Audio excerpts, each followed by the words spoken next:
an excellent panel here to kick off this afternoon's proceeding, representing the Global Pension Fund and Sovereign Wealth Fund community. And we're going to really explore their perspective on the whole issue of investing in infrastructure in Africa. So what I'm going to do is introduce each of our panelists in turn and ask them a leading question, and then we'll come back with some follow-ups once we've done that first round of intros and questions, and also open it to the floor. So please start thinking of your questions here as we go along. I'll start off with Michel Noël.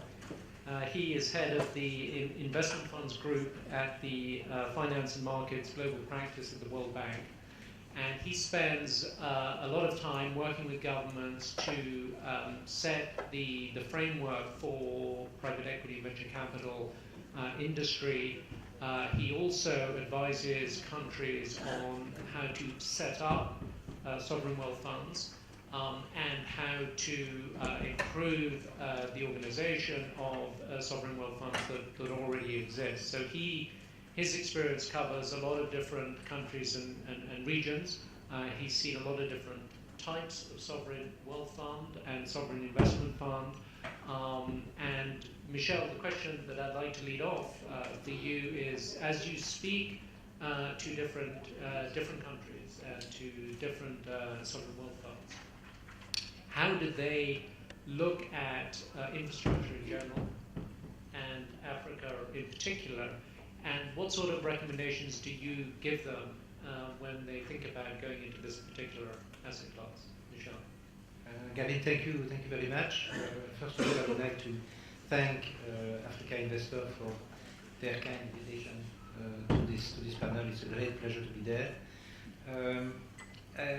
First of all, I think that when we deal with this universe around emerging markets and developing countries, we are dealing with two types of funds, basically. We are dealing with technically sovereign wealth funds that are managing the reserves at part of the reserves at the central bank for the purpose of generating and developing future wealth for future generations.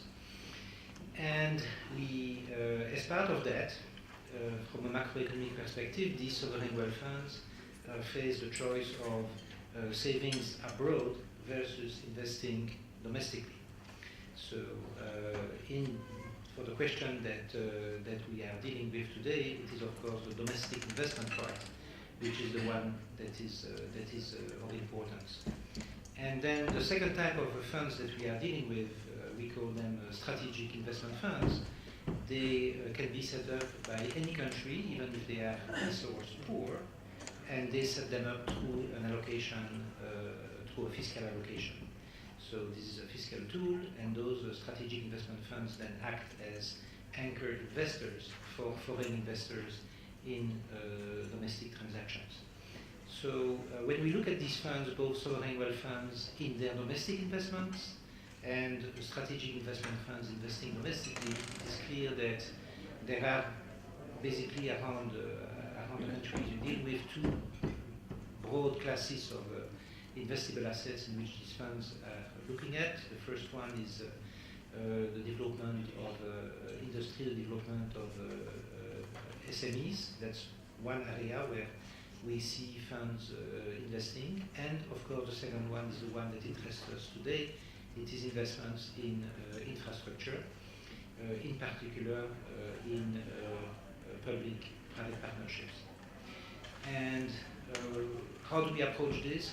When we help set up these funds, I think that the main theme is to try to have a governance structure which is as private-like as possible. Of course, these funds are owned by the government, but the way in which we set them up, they can be set up in a way that mimics a private sector structure, which in turn then makes their operations attractive as a partner to attract international investors. in practice, what would it mean? It would mean that try to separate as much as possible the ownership function from the fund management function. When the fund is set up, one would advise the board of the fund to remain at a high level in terms of defining broad strategies, broad sectoral priorities, defining broad performance targets in terms of internal rate of return and economic rate of return, but then, to the extent possible, set up a fund management company which is then solely responsible for actual investment and exit decisions. And in our view, that would be an optimal way to go about it, try to separate as much as possible the political power, the political structure, which is responsible for the broad performance indicators, and the actual investment and exit decisions, which would be then the job of this fund management company. By the way, this fund management company could very well be itself registered as a fund management company supervised by the capital market authority of the country. Now, this fund management company then can set up funds that are also registered with the capital market authority, and these funds then can invest in PPP projects, and these funds could invest in PPP projects through equity or quasi-equity, and increasingly we see some of these funds investing also in debt, and that's a very important development, of course. Now, if the governance structure of these funds is structured in a way that is as close as possible to a private fund manager fund structure, then we believe that we maximize the chance of attracting international investors into these deals, into these transactions, and then these could be pension funds, this could be insurance companies. Increasingly, actually, this could itself be international private equity or private debt infrastructure funds. There are actually today about $240 billion worth of private equity and private debt infrastructure funds that are looking for deals. So it is very, very important in setting up these domestic structures that they are structured in a way that can attract as co-investors these international investors, including private equity and private debt infrastructure funds. The second point I think that is important when we set up these structures is to see that a primary issue is deal flow. We see around emerging markets and developing countries a lot of PPP units, and some of them are working really remarkably well, such as the one that is developing the IPP program here in South Africa. This is a prime example of a very well-run PPP unit. But it is also true that in many cases PPP units are producing fantastic studies, technical studies, economic and financial studies, but the problem is how do you translate this into actual transactions? And that's where when one sets up the domestic component of a sovereign wealth fund or a strategic investment fund, it may be a good idea to think about setting up a project venture company whose job it is to source, develop projects all the way to transaction. That could be an interesting dimension. The model actually is a little bit the model of the IFC Infra Venture company, but some countries, if there is sufficient surface, could take a model like this to push and incentivize the generation of actual PPP transactions rather than PPP studies. So these are some of the main points I could share at this point. Michel, thank you very much. And you've stressed the importance of some of the organizational sort of structures and practices, and in particular the capability of being able to cooperate, collaborate with other investors, both domestic and international. So it'd be interesting to segue then into Nicholas's perspective. Nicholas firstly is the Director General of the World Pension Council, and so he represents a lot of large international pension funds, and one of the asset classes that pension funds have increasingly invested in over the last few years is infrastructure, but that has tended to be existing infrastructure assets that already exist in OECD countries. So I think it's a very different kettle of fish when one then starts talking about the primary demand and new infrastructure building in emerging markets. So Nicholas, what I'd like to ask you to sort of give us some reflections on is, with your membership, how do they look at the opportunities offered by infrastructure sector investments in Africa? And in particular, has there been any evidence yet of partnerships evolving between international pension funds and local players, be they themselves asset managers or pension funds or sovereign wealth funds? Thank you, Gavin. It's true that if you would read the financial press in the past, let's say 18 months, there's been a lot of talk about pension fund investment in infrastructure. And if you listen to European policymakers in the past 4 months, it has really been, top news, be it in Brussels, Paris, or London. I would say that there's more talk so far than reality. It's there. It's moving there. If we say that roughly there are like 36 or 35 trillion dollars of assets owned by the G20 public and private pension funds, 1% of that is into infrastructure, so it's a small asset class, but it is rising. It is rising at a very fast rate. So probably it could reach 2% in the next 4 or 5 years, which means 2% of 37 or 38 trillion dollars. That's a lot of net new money. And I agree with you. It's been mostly OECD countries, and it's been mostly brownfield. And what is pushing pension funds to move into real asset classes, non-listed asset classes such as private equity, venture capital, real estate, and infrastructure, is the quest for yield.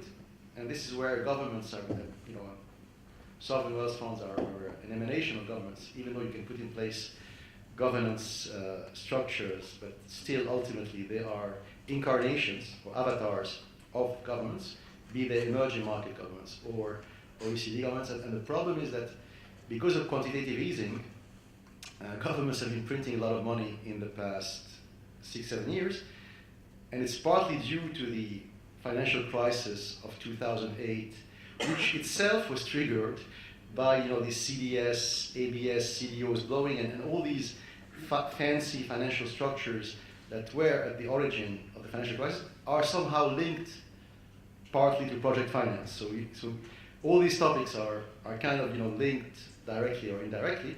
But to make long story short, pension funds are being pushed in the quest for yield to invest into real assets. And of course, the weaknesses of emerging market and frontier markets, such as Africa, are also its strengths. The fact that there is demographic dynamism, the fact that they are starting to grow off a very low base, and there's a huge crying need for hundreds of billions of investment in infrastructure. All this is very appealing. That dynamism, that youth, the takeoff of Africa is of course appealing to Western or OECD pension funds.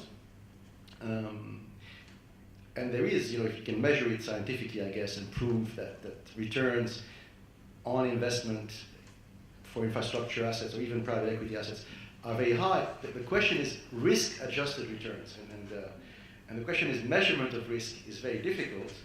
And right or wrong, many of these Northern Hemisphere pension funds perceive country risk to be very high in Africa. And I think if you decompose risk, it's really ultimately, when you talk to people, it's judiciary legal risk. It's like they want to be sure that in that 1 or 2% worst case scenario, when something will go wrong, they can sue the government for that, and they can win their case. And the word sovereign comes from Anglo-Norman, which is Old French, souverain, and souverain means master or lord.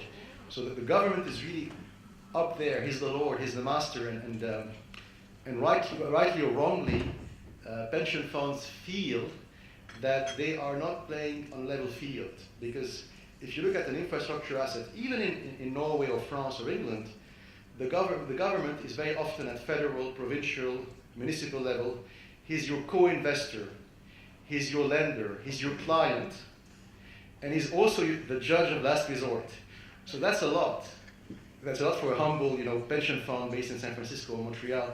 So I think that the key thing is really for national governments to walk the extra mile for more, judiciary, regulatory, and legal transparency and modernity.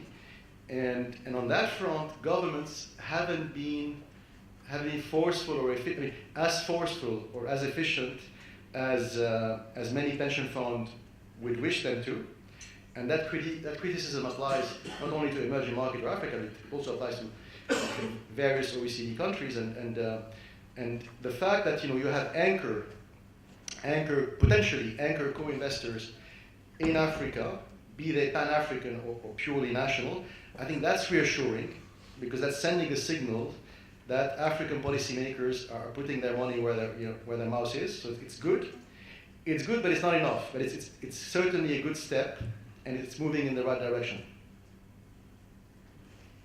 Nicholas, thanks. One very quick follow-up and instant answer.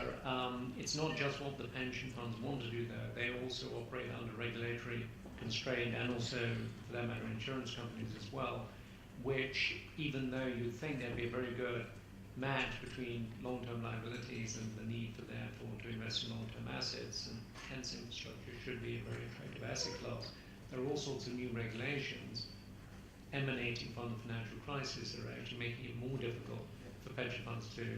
So is there any chance that we can change that, or do we just have to accept that as a fact of life? That's a very good question, and part of it is honest, normal reaction to what happened in 2008 and 2009. Part of it is probably less. It's more disingenuous, because it's the fact that you're not changing these regulations fast enough is a form of protectionism.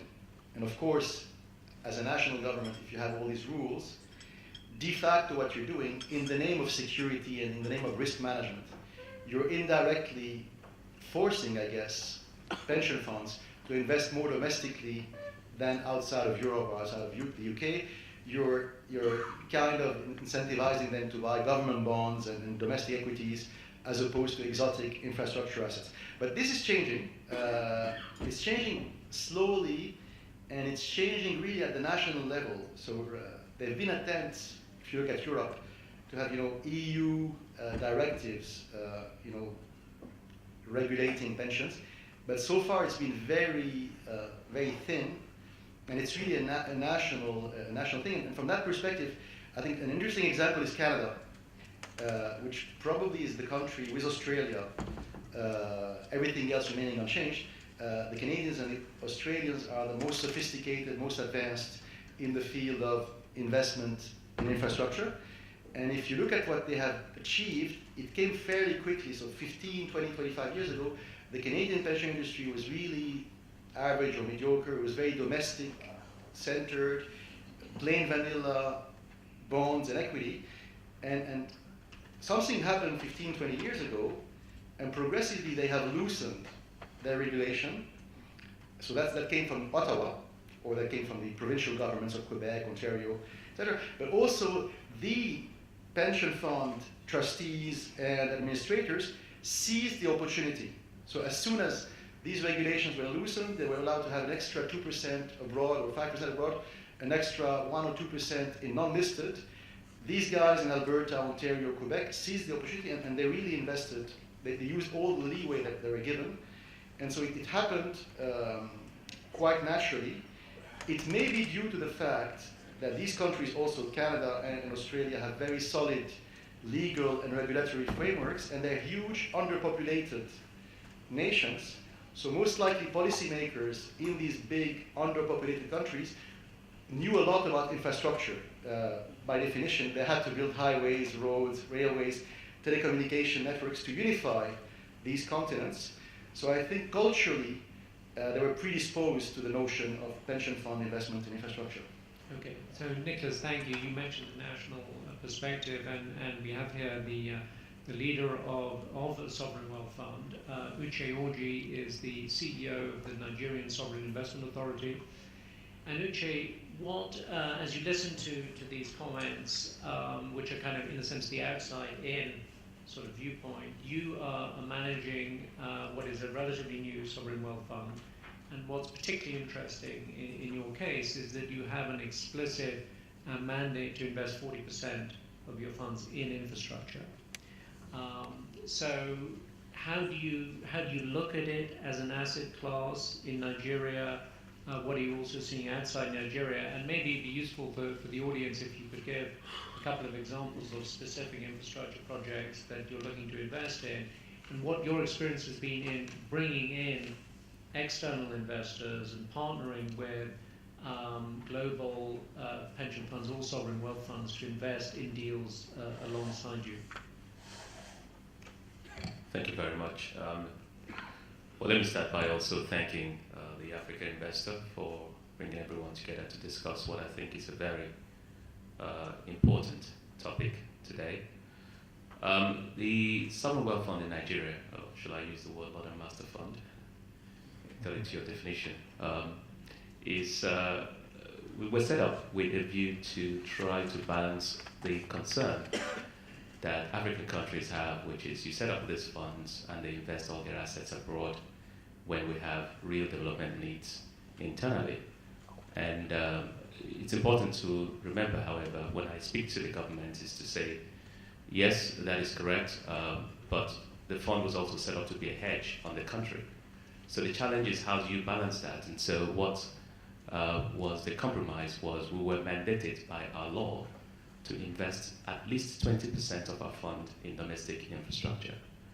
And we ended up with 40% as the allocation to domestic infrastructure, and then we have 60% that invests across the global asset classes, from bonds to equities to private equity, hedge fund, real estate globally. Infrastructure investment in Africa, particularly Nigeria, is underdeveloped as an asset class. Yes, the institutions have been set up, the laws have been made, but they haven't been fully tested, and so it's a little bit challenging as an asset class to invest in. And what you also find is, whereas investing in this asset class in Europe, you end up with a strong base of brownfield asset base that you can start to invest in. In Nigeria and in most places in Africa, this thing is starting from scratch. So you find yourself playing one of three roles. You can be a project sponsor, you can be a project co-developer, or you can just be an investor. What we found was we started off thinking we'll just be an investor, but the projects were not properly developed. So you found yourself battling to co-development. We've avoided having to sponsor projects because that's been a lot more risky end of the whole process. So what you find yourself doing is, if you're going to invest in this asset class, be prepared to co-develop or work with a co-development company to develop these asset classes, which means obviously having a budget for it, which I think is where you find the most challenge investing in infrastructure asset class in Nigeria. The project development is fairly weak in most cases because this requires a substantial budget. So these are some of the challenges being an insider and also looking at it from the perspective of some of my partners coming in are facing. However, having said that, the good news is a lot of things have started to happen, and I think over the next 5 to 10 years, I'll expect that this will become more and more interesting segments. For example, the government is talking about public-private participation in everything from toll roads to power to healthcare to other forms of infrastructure, water and sewage systems. So I think this will start to grow as an asset class, but right now it is really embryonic, and anybody coming into it should be aware of the challenges involved and the risks that you face. There are a couple of examples of things we've done. However, we've set up relationships with a lot of funds outside of the country to work with us. We have relationships with everything from private equity shops to other sovereign wealth funds to co-invest in specific assets. Now, I'll give you an example. Last year, we invested in a bond instrument issued by an energy company in Nigeria that's building a pipeline, and that was alongside the IFC group and Temasek. Temasek did the bond, did the equity, we did the bond, but we worked together on making this investment, and that, I think, was the first test case of how we can work together. And what you do is you end up sharing information. You're surprised how much time you save when you work collaboratively with other people, and also they bring different perspective. One of the things we've done also in terms of investing in infrastructure is to actually make it imperative that we work with a partner. And the reason is this: look, it gives us a perspective that we don't have, but also gives you political protection when you work with an external partner. So one of the things we've done is actually reconfigure our mandate to say we are actually not just co-investing, but also providing a platform for people to invest alongside us. And having done one or two, we've done something in agriculture as well. We're starting to do a few things in healthcare. We're starting to see more and more of these opportunities evolve, and I think that over the next 12 months, you'll see us do a few more things, specifically in power and in commercial real estate. So in terms of being able to bring external investors in, the truth is, I think initially people were a little bit curious, how do you balance being a typical sovereign wealth fund and also being involved in infrastructure? This is a different skill set, frankly, between asset allocation in bonds and equities, and then turning around to do infrastructure investment.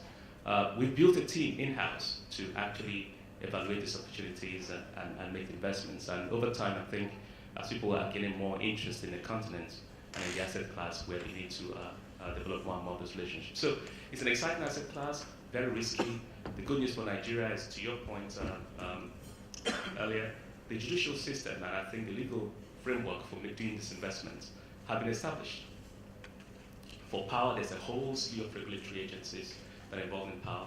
The Center for Toll Roads, there's a tolling policy working its way through the parliament at the moment, which will also make it easy for people to invest in those sectors.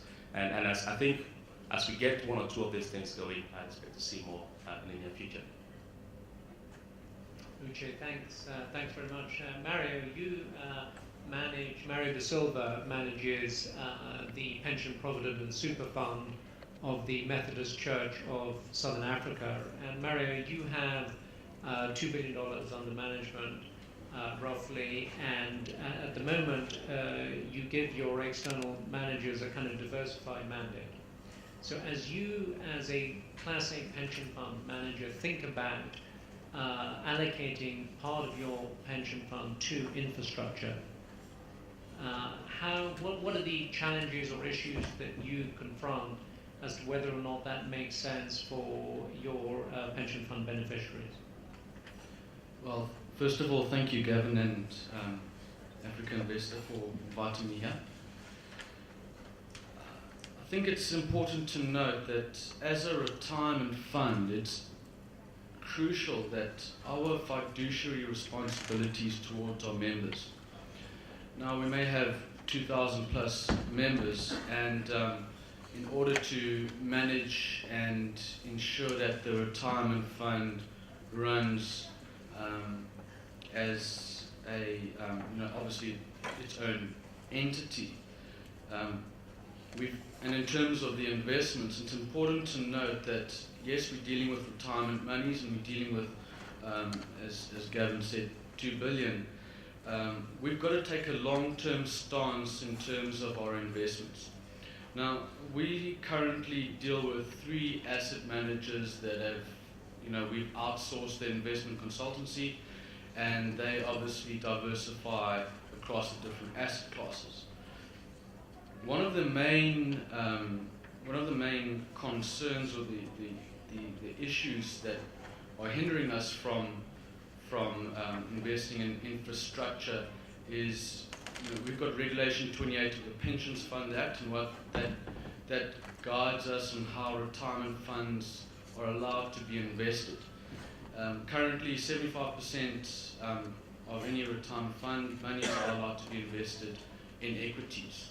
and 25% of that can be invested offshore.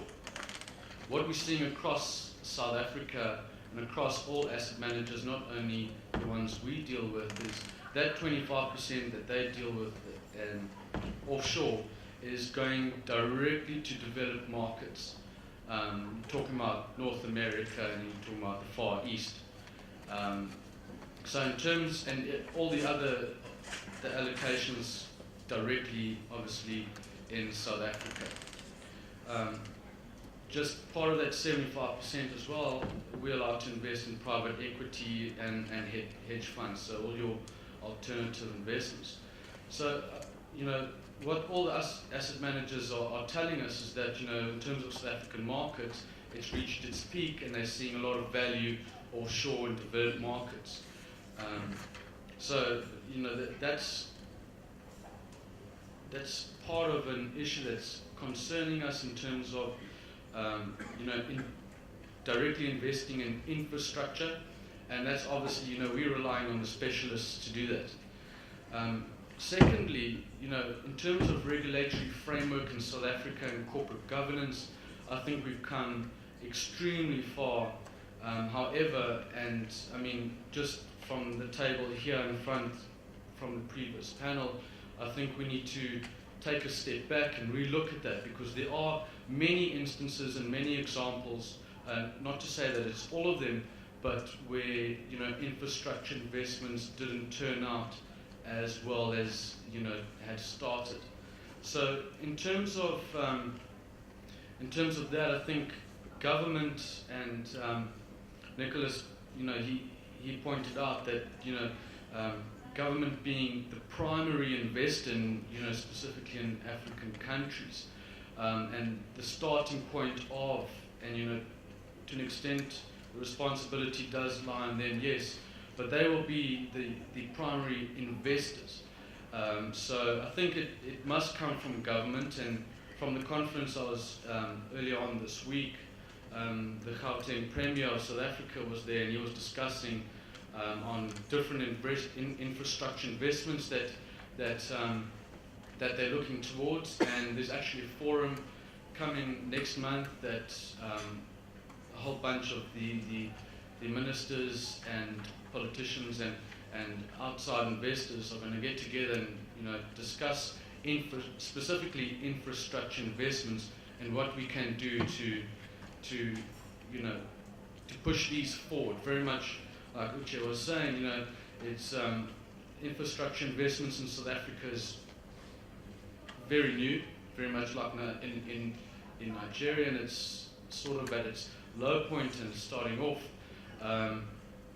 Also, in terms of size, we in South Africa we've got very, very big retirement funds, but most of them are relatively small to invest in infrastructure, which requires extremely large capitalization. Yes, there are various products that are that are coming out and that are very new. They haven't been tried and tested as fellow panelists were talking about different products. However, those still require extremely large. And I mean, in terms of our fund, you'll probably be investing 5 to 10% of funds under management, which to an extent, and you've got to look at risk management as well, and the fiduciary responsibility we have towards our members and the monies that we look after. So in order to find suitable investments in infrastructure and products to get in through, be it private equity, or fund of funds, which I see one was coming out pretty recently from a large insurance company in South Africa. We still got to get there in terms of getting the infrastructure investment as an asset class in a sector or subsector to get to a point where it's going to be a popular or very suitable investment in South Africa. So Mario, Thank you very much for those thoughts. Now I'm going to ask if there are any burning questions from the audience. Let me know. But I'm going to pose a question to the panel here as a kind of, in a sense, summary question. Your chance to tell the world how you think things should be changed. 2015 is a very important year. We've got the Sustainable Development Goals are going to be enacted or approved by the UN General Assembly in September. I think SDG 9 specifically has to do with infrastructure. We've then got COP21 climate change negotiations in Paris in November, December, which is fundamentally an infrastructure topic in terms of combating climate change. And then leading up to that, in 6 weeks' time in Addis, there is the UN Conference on Financing for Development, which is basically, okay, how do we fund all this? And I think there's an increasing realization that private capital and commercial capital, has to be present in much larger quantities for us to get anywhere near funding any of these ambitious goals that we have both in climate change and in development. So the question for each of the panelists is very succinctly. We've got very little time now. Very succinctly, what is the single piece of policy advice, either for the UN process in general, the people who are negotiating at Addis, or for a specific government policymaker? What is the single piece of advice that you would recommend? And as you're thinking about that, I will throw one out just to get the ball rolling here. Alongside IFC's balance sheet investing, we manage about 8 billion of external capital, and only 1.2 of that's in infrastructure. Frankly, all of it could be. We are actually seeing a huge amount of infrastructure opportunities around the world, especially in Africa. We see a sea change in terms of the number of IPP projects, just as one example, on the continent. So there's no shortage of opportunities, and for a well-structured project, there's no shortage of capital. So that's the good news. The good news is there is actually pretty good momentum. I think the bad news is that countries, most big infrastructure projects require some sort of sovereign covenant, a government guarantee of some sort or another, if only that there's going to be some stable regulatory regime for the particular asset. And whilst countries regard it as an absolutely last resort to breach, to default on a sovereign bond, it seems to be a much lower threshold when it comes to changing the terms of a regulatory regime that has a very specific, effectively a default-like impact on an infrastructure project. And this applies both in developed and developing countries. So we have sovereign credit ratings that have done a very good job of motivating countries to do whatever it needs to get a better sovereign credit rating, and that rating itself has then led to a lot of money being available to invest in sovereign bonds. And we've seen a lot of countries tap the sovereign bond market and very low spreads, thus proving that with a credit rating of X, you can actually genuinely reduce your borrowing costs. We don't have the equivalent when it comes to infrastructure. We don't have a rating that gives you gives a pension fund who doesn't necessarily know a particular country very well, what is the trust factor? What is this country's track record in honouring obligations under a offtake agreement or tariff regime or whatever it might be? So I think if we can somehow or other create some sort of index that measures this, I think it'll be a very good incentive for governments, and then it will be a very good, in a sense, insurance policy for pension fund investors. They can say, well, look, I can say to my board that I only invest in countries which have a rating of X. So this is an idea that's just beginning to percolate. I throw that out as just one thing to add to the mix. But I ask each of the panelists then in any order. But if no one volunteers, I'll go with Michelle first. And you can tell us your one single idea that will help you. Well, actually, I would have 3 priorities. First, develop PPP legal and regulatory frameworks, in particular PPP laws. Without these frameworks, we cannot work. Secondly, go beyond traditional PPP units and put in place PPP project venture firms that are incentivized to produce successful deals rather than just nice studies.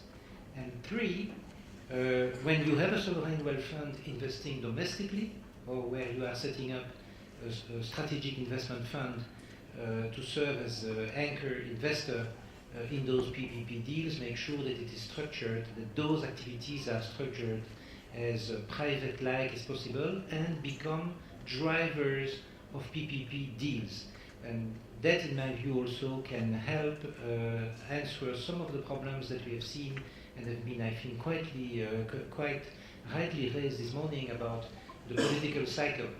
The more you can separate the generation of these PPP deals from any particular political cycle, the better.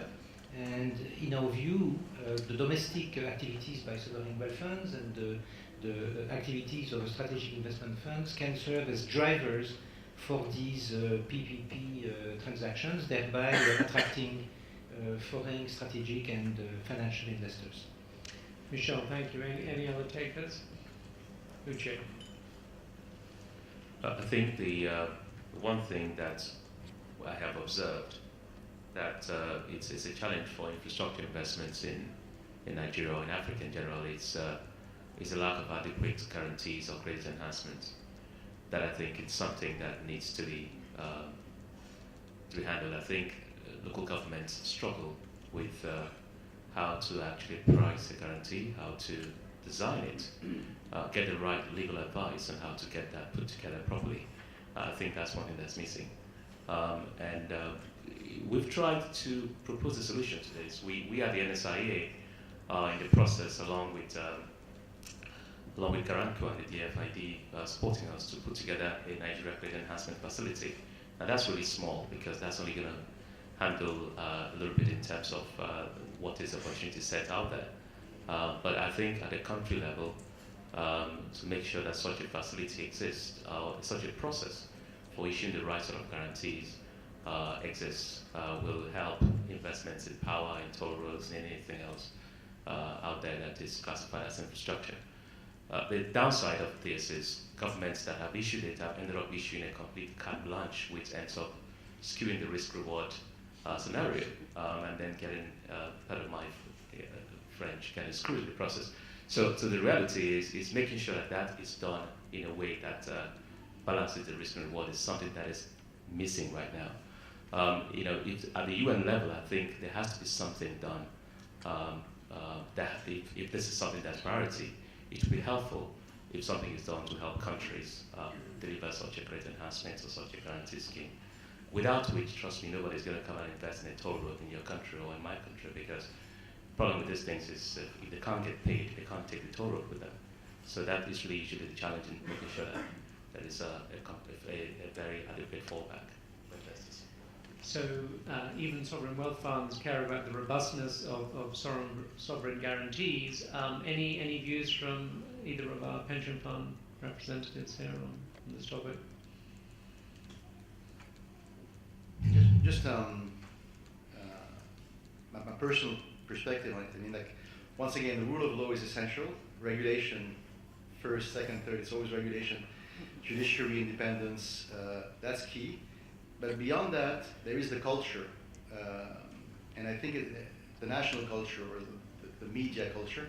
And there are interesting examples, and I think of what is good and what is less good is why do Canadian and Australian and Singaporean pension funds and sovereign funds love the UK, not only because there are independent courts and a strong judiciary system, but also because the public opinion in England and Wales, be it conservative or socialist or Labour, is very relaxed about the notion of having, because ultimately infrastructure is a piece of national asset which is stripped away from the sovereignty of a particular nation and given as a concession to an outsider, and that outsider may well be a domestic or a foreign investor. And if you look at England, the crown jewel of British transportation infrastructure is HS1, the high-speed rail connecting London to the undersea tunnel, which was built by French and German engineers, and which is owned for the next 35, 40 years by 2 Canadian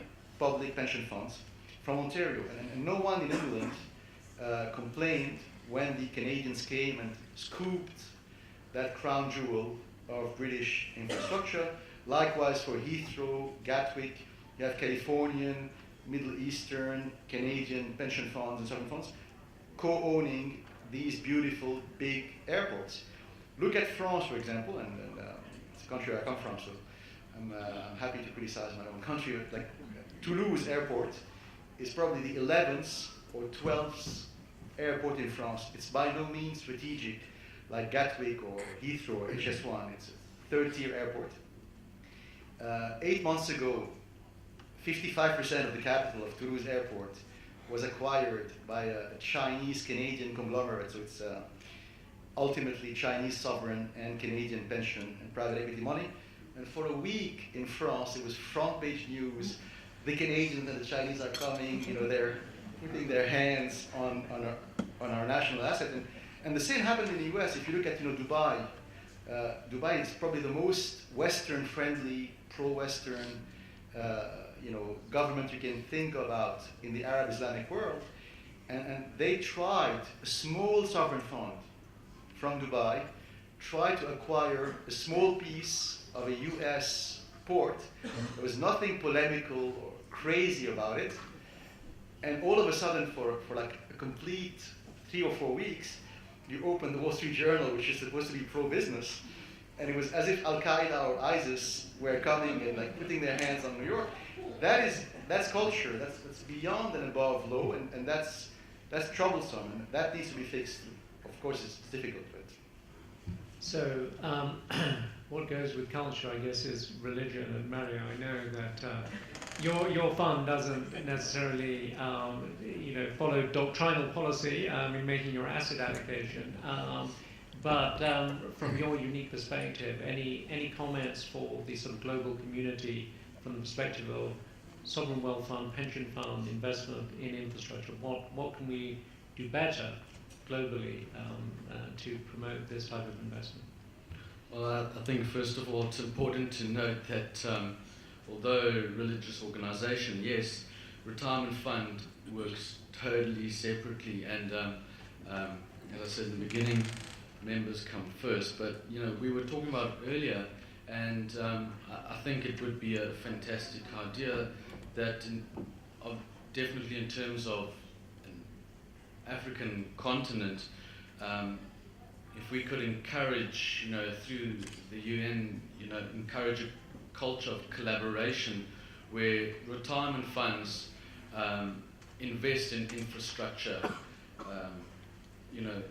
purely because of economies of scale, and in that way, you won't be investing 10-15% of the fund, but you can allocate very small percentages, and I think it's got to, we've got to take baby steps in terms of this, especially from a retirement fund point of view, and looking at the investing in infrastructure as an asset class.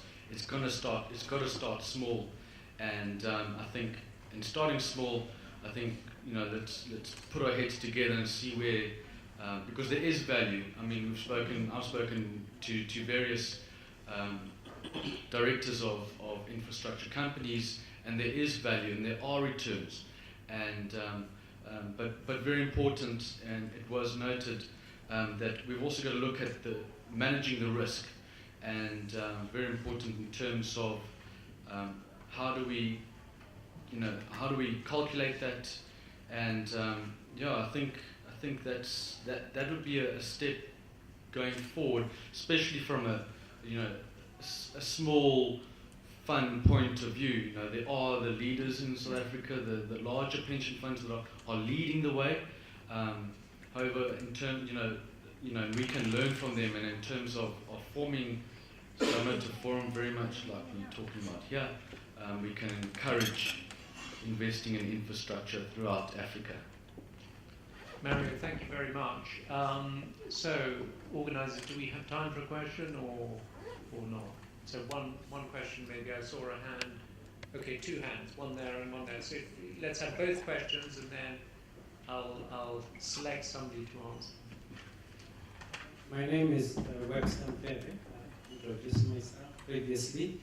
I do want to make an observation from the African perspective, given that from the presentation of Michelle, that as fund managers, they are prepared to invest in the development of industry and SMMEs.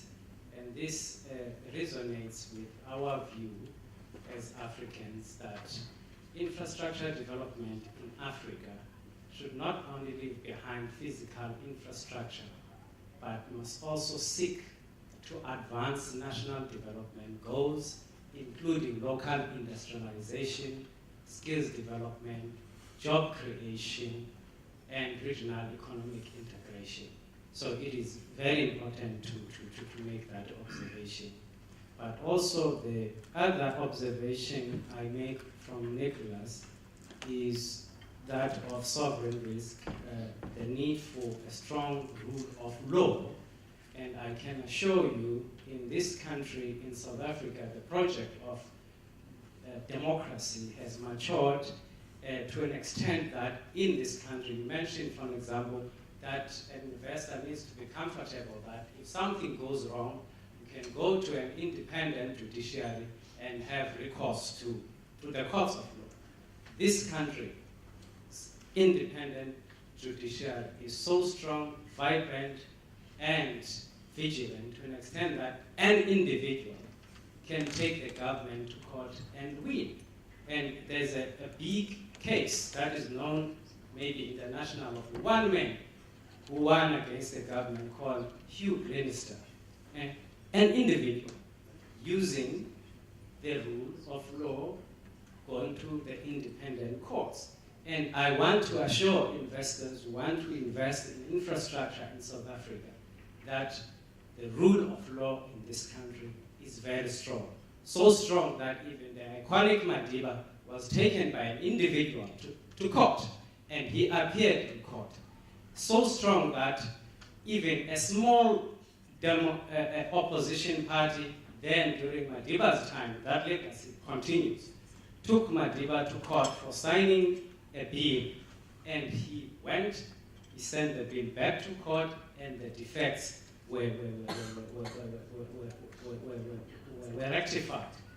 This is the only country in the whole world, never anywhere in the world would you have a situation where an acting president of the country is from an opposition party. Where Mangosuthu Buthelezi was an acting president, attacked Lesotho during his time and other things. It cannot happen anywhere. It's because of the confidence of South Africans in the democracy that has been fought for very hard. Come and invest in South Africa. Webster, we've got to move on. Thank you. Okay, thank you very much. So one final question. Yeah, I think is, I've got was that fellow? Yes, there. Okay. just Kashif Isaacs from Mergence Investment Managers. Two very brief comments. So one, infrastructure has the ability to leave a transformational legacy. And there's some very interesting projects in the South African pipeline, like Saldanha Port expansion locally, where that type of legacy can be enabled. And then secondly, if you look at globally, in the more mature markets like Australia, US and Canada, pension fund allocations to infrastructure is north of 5%, in some markets up to 8%. In the South African market, it's currently at it's below 1%. So there's significant headroom for pension funds to participate more actively in the infrastructure space. Thank you. Okay, so I take both those comments really as endorsement of what our panelists has said. So very much conscious of the time limits here. I thank you both for your comments. I'd like to thank Africa Investor for hosting this CEO Infrastructure and Sovereign Investment Summit and this particular panel. I'd like to thank Michelle, Nicholas, Uche, and Mario for their contributions. So thank you all very much. Doing business in Africa. You can't afford to be without Africa Investor.